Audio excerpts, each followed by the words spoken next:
everyone. Welcome to Six in the Cities. I'm Tanya Peterson, and I am so excited today because I have the honor of being joined by Miss Helen Anker, who plays beautiful Lady Guenevere, and of course Keith Rice, who plays King Arthur at the new production of Camelot at Chanhassen Dinner Theater. Welcome. Thank you, Tanya. I have to tell you, you guys are outstanding. Thank you. Thank you. The chemistry between you is just, it's you can feel it. It's pretty easy, so... Playing with your best friend. Yeah, exactly. Fabulous. Well, kind of share with our viewers now, Keith, what is your history and what's your background? Where did you get started in theater? I'm a native New Yorker. 7 years old. My whole family used to sing. So at 7 years old, my mother decided to do something with this talent, and she tried to get all of us to take lessons, and she put me in with an opera coach. And the opera coach said, the one thing I want to teach you is to yell without ruining your voice. So that's what she did at the age of 7 years old. And 11 was my first big audition for Lincoln Center, auditioning for a model in the Night Visitors. And they told me I had the job, and 2 weeks later they told me they hired a professional. So I was destroyed. But that was the beginning of my career, my long career. We learn from the tough things, right? Oh, absolutely, absolutely. I swore that I would never do a bad audition again, because that's what I thought it was. So I'll never be that bad again. I'll be better than that. Well, you certainly aren't bad now. Well, thank you. And share with us, too, what is your history like? And where did you get started? You're from the UK. I'm from the UK. I started dancing at a very, very young age. I went to the Royal Ballet School from when I was 11 to 16, so I was learning, pure ballet. But before that, I'd actually done my first West End musical of The Sound of Music. I was 9, but playing a 12-year-old. I was playing Louisa, and Petula Clark was Maria. So that was amazing. That was my first experience of a pure musical, and I got the bug, and I was like, this is what I want to do. So after training with the Royal, I was just craving doing everything else. So I went to a musical theatre course for 3 years, and from then I have done musicals my entire life. I moved to the States 6 years ago, continued doing musicals. I'm now trying to get more into the television side. Really? But yeah. Maybe there's some openings at Channel 6. Yeah. So here's hoping. I love what I do. I'm doing more straight plays now, but musicals are my life. I love what I do.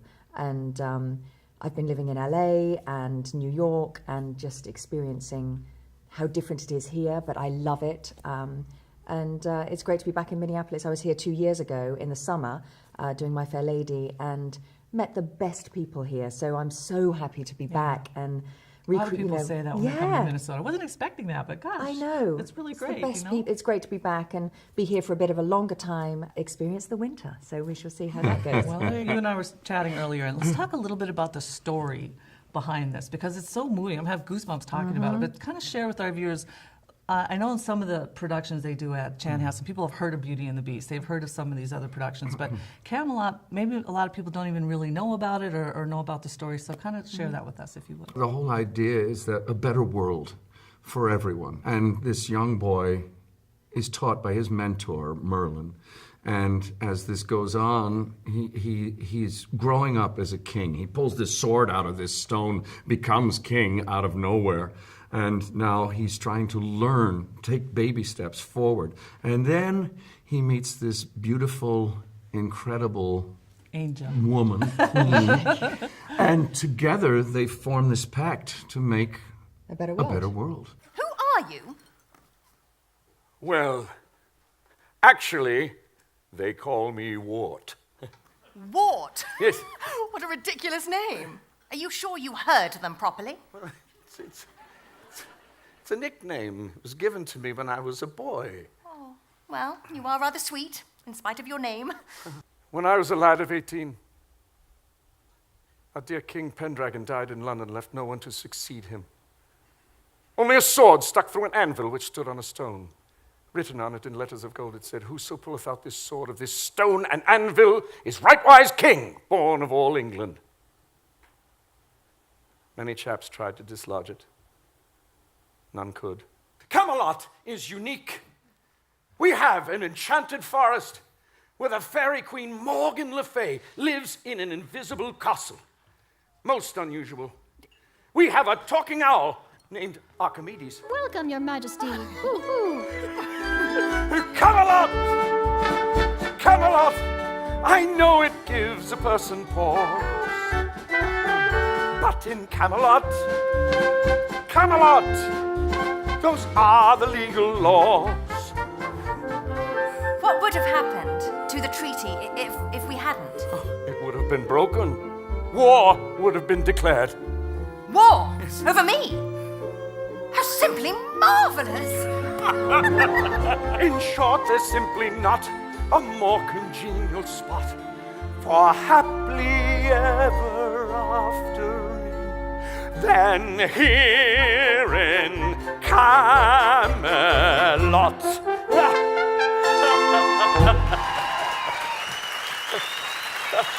I mean, just watching that footage, it brings back all the memories of that evening. Congratulations. You guys are Thank still you. so amazing. Thank Another you. great aspect of the show was the costumes. Oh my goodness. Oh my gosh. We are so lucky. So lucky. The costumes, I think they've been based on the style of Game of Thrones, and I'm watching it at the moment, and I'm going, oh my goodness, that is my costume and that is my wig. I've done the same thing. It's exactly the same. It's fantastic. Ned Stark. Yeah, big time. Yeah. So, Rich Hansen did the costumes, and they've all been made. They are, I think, possibly some of the best costumes I've ever worn.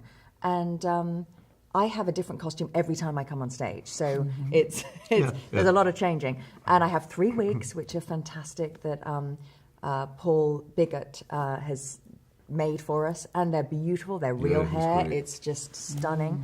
So, I couldn't be happier. Kind of want to take them home with you once in a while. Not so much. Actually, one costume is so comfortable I could sleep in it. And yeah, Is that the robe? red one? Actually, no. Actually, Oh, that oh, one. no. There is one that has been made out of a bedspread. The chenille. Literally, it's like this big green thing, and it's been made into this stunning. One of my favorites. Yeah, It is. I know. He It stopped is. speaking the first time I walked on stage because he'd never seen it before, and he was just like, Yeah. "What is It's got this that?" whole It's thing. just Oh, beautiful, yeah. beautiful.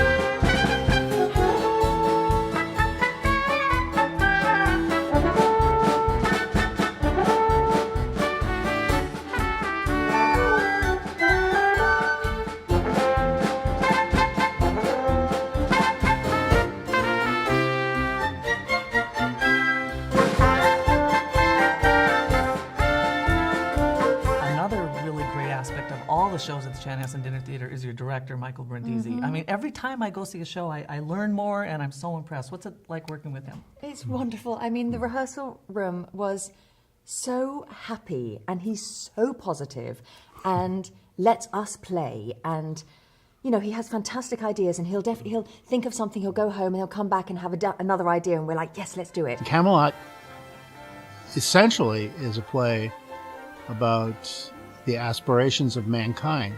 The play really has always resonated with all eras, mostly remembered with the Kennedy era when they compared that short life in our world to Camelot. It was almost perfect. So he gives me the freedom to do whatever I want, but also he'll rein me in, or he'll be like, well, try that. And yeah, it was fantastic, wasn't it? I think that's the same. The same with me too. Is that he gives you the free rein to do anything you want, and then he'll come back and he'll go, okay, let's move this here and do that there and do that there. And every show that he works on, when he starts out, he'll be looking at it and he'll go, I don't know about that. And then by the time he gets to the show, this is the greatest show ever, and this is going to be done. This is going to be the most wonderful experience you've ever had. He's so positive. He's It's so wonderful. gung-ho. Yeah. It's, you know, the kind of stuff I really enjoy working on because it's so emotionally packed. What I hope people take away from the production is a sense of hopefulness. If you're one of these people that really still believes in hope, then you're going to really enjoy this production, because I want to make it about the hopefulness for the aspirations of mankind. The show has a grit to it, which I really love. But there's a lightness to it too, the beauty of the surroundings.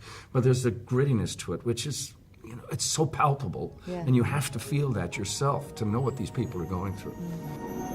Merlin, what's the best thing for being sad? You told me once. The best thing for being sad is to learn something. It's the one thing that never fails. You may grow old, trembling in your arteries. You may lie awake listening to the disorder of your veins. You may miss your father, your mother, your dog, your only love. My love. There is only one thing for all of it. Learn. Learn why the world wags and what wags it. Well, that's a great segue into my next question is, what has the audience feedback been like for you? What have you been hearing? Probably fantastic things. Right? Amazing stuff. Amazing stuff, Yes, and we that's hear awesome. you hear it viscerally. I mean, Yeah. again, you're out there and you hear people crying, you hear the laughing, but you know that they're involved, and that's what's so cool is that Yeah. the responses are all there. It is a show that's longer than other shows, but there's a lot of meat here, Yeah. a lot of things to say, and a conclusion to come to that is fascinating Yeah. and wonderful. You know, one thing I noticed, my husband and I, when we were there that evening, is that your expressions are so subtle, but they convey such emotion. That's good. That's being an expert. Thanks. What else do the simple folk do to help them escape when they're blue? They sit around and wonder what royal folk would do, and that's what simple folk do. Really? I have it on the best authority. Yes, that's what simple folk do.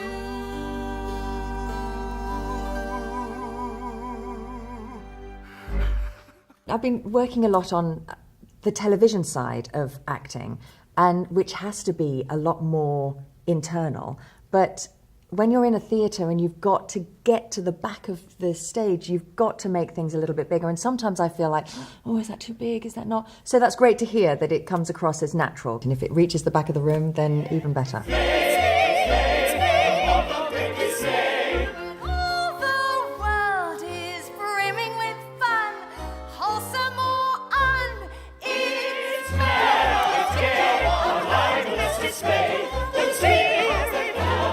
Everyone makes it by mistakes, a lasting mark of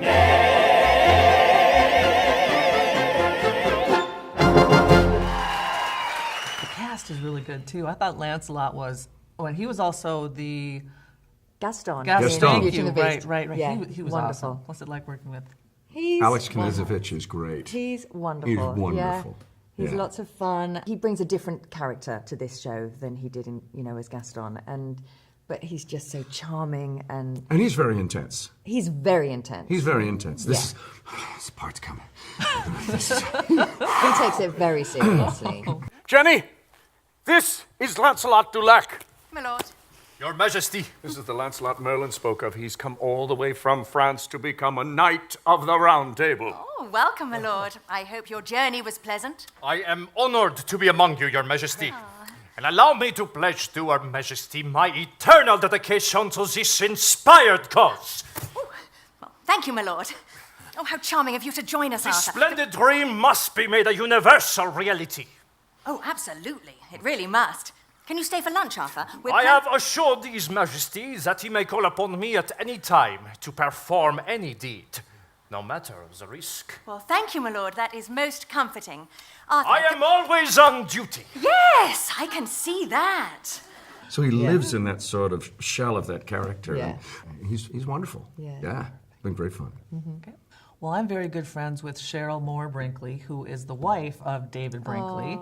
Her and I go way back. Yeah. And I just love watching him. He has two parts in this, correct? Yeah. I only experienced one part, the Pellinor part, which is just so charming. And he comes on with this amazing dog, and Yes, it's the dog the costume dog person, costume, right? yeah, which Cute. is wonderful. Another wonderful costume. Where did you say I was?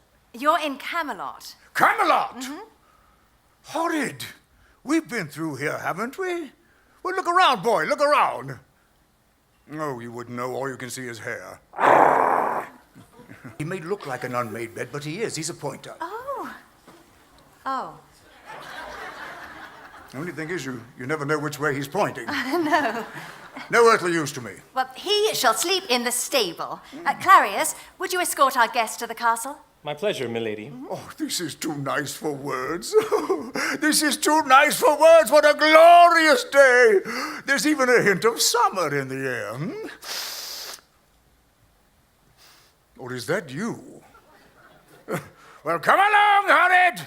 He's such a giving performer, and I love working with him. He's just there, always. He's an intense character, too. How is she, Merlin? Is she beautiful? I don't recall. Rubbish! Are you pretending you don't see into the future? When you live backwards in time as I do and have the future to remember as well as the past, occasionally you do forget to face. Merlin, as your king, I command you to tell me if She's beautiful. Quite a very. Very. Oh. Arthur, it is you who keep forgetting who you are. Oh. Now think of the joy you have brought to Camelot. A radiant young princess never before out of a castle. Come by treaty to bring peace between peoples. A royal marriage, a new queen. And where is the king? Swinging in the trees. Sometimes, we sit there and we look in each other's eyes and we know that something is wrong. And we just look and then we sort of giggle because the line comes out a little bit different than it should. And we sort of giggle about it and then later on we talk about it and go, yeah, well, wasn't that it? No. But as Merlin, he's this, plodding sort of character. He's a creature of the wood, He's like the creature of the forest. You may grow old. Trembling in your arteries, you may lie awake at night listening to the disorder of your veins. You may see the world around you devastated by lunatics. You may miss your father, your mother, your dog, your only love. There's only one thing for all of it. Learn. Learn why the world wags and what wags it. It's the only thing the mind can never exhaust, never alienate, never be tortured by, never fear or distrust, and never dream of regretting. Well, now the show does run through February, so there's still time for people to get tickets. Absolutely. And for those people that don't know this, Chanhassen Dinner Theater, you also get this amazing meal with either a steak or stuffed chicken and this amazing chocolate cake. So it's really an experience all the way around. Yeah. And I just want to thank both of you so much for being on Six in the Cities today, and I think I'm going to go see the show again. Let's do. Thank you. Thank you. This is the time of King Arthur, and we reach for the stars. This is the time of King Arthur, and violence is not strength, and compassion is not weakness. We are civilized, resolved. We shall live through this together, Excalibur. They, you, and I. And God, have mercy on us all.